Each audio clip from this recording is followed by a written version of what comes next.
Waterloo Region,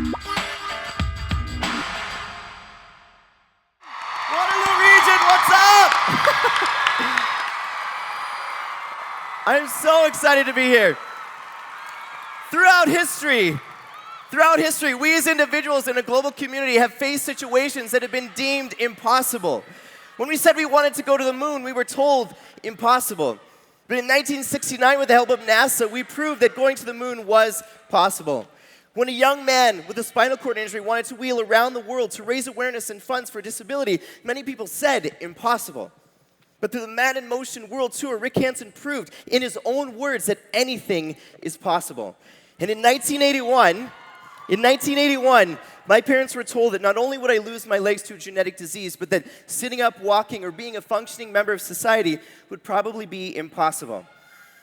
But I stand here as living proof that we can redefine what's possible. It starts with a belief. It starts with a belief to, when told no, to have the courage to stand tall and say yes. For me, it started with two people, my mom and my dad, who didn't see this as an end of me losing my legs, but as a new beginning and a challenge towards adaptability. But it wasn't always easy. Growing up, because I looked different, I was bullied. I spent so much time in high school trying to fit in that when I got to university, I didn't know who I was. After I graduated university, I wanted more out of life than just a paycheck and material possessions. But all of that changed in 2008, when a good friend of mine invited me to go on a Me to We trip to Kenya. And it was on this trip that I not only discovered the power of my story, but my passion for changing the world. And all of this started when I arrived at the Free the Children schools. And all of the kids came running out, and they circled around me, and they were laughing and giggling and pointing and talking a mile a minute in a language I had no idea what they were saying. They were eager to give me a tour of their school, and after they gave me a tour, we sat in the grass and they asked me every question under the sun to get to know me.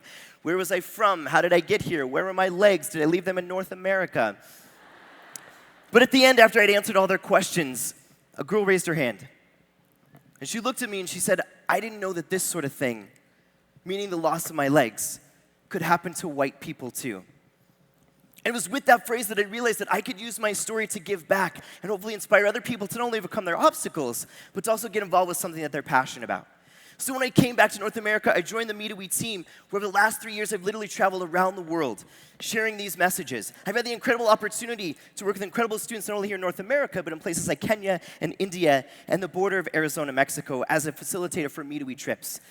But it was while I was in Kenya this past summer with a group of students that I realized what my friend Sarah said to me a long time ago, which I never understood. She said, Spencer, Africa will capture your heart, but it will also break it.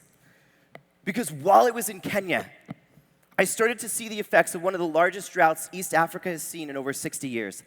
I felt the panic in the people. I saw the failed crops. I saw the food scarcity. But what I also saw was how through incredible development models like Free the Children's Adoptive Village, they were combating some of these problems.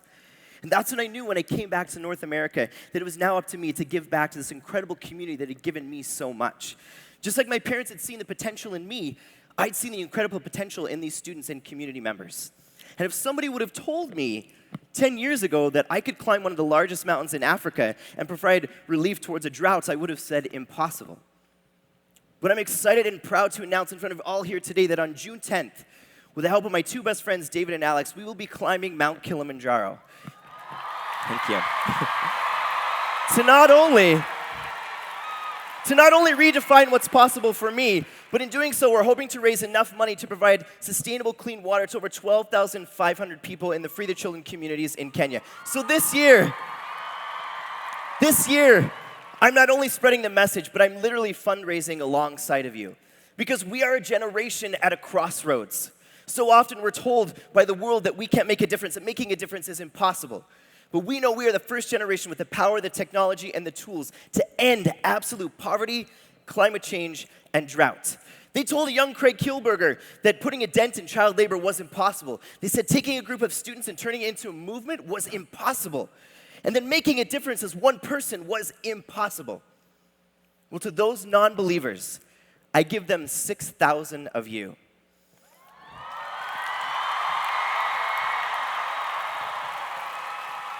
Because we are a generation that has the capacity to redefine our own potential.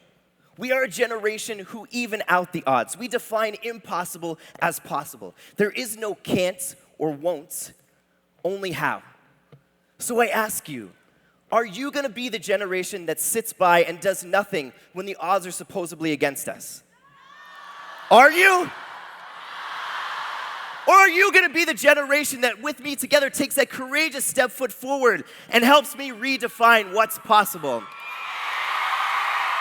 Amazing. Thank you guys so much. Have an amazing day.